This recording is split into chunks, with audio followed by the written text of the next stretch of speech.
patunayan kung hindi totoo ang mga panggigipit at paninira ng mga testigo niya laban sa akin at mga senador.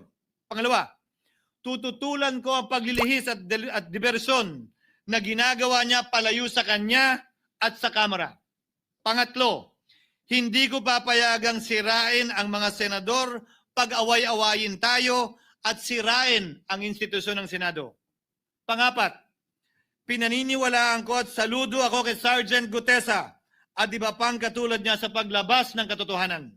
Panglima, hindi ako matatakot banggitin ng paulit-ulit ang kanyang pangalan, Martin Romualdez.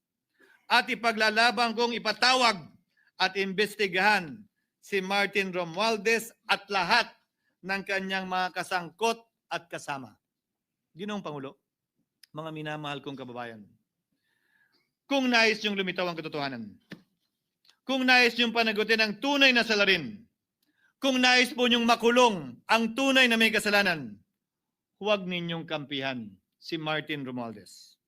Punitin natin ang script ni Martin Romualdez. At higit sa lahat, huwag magpadala, huwag sabayan, huwag maniwala sa sarswela na nilalako ni Martin Romualdez.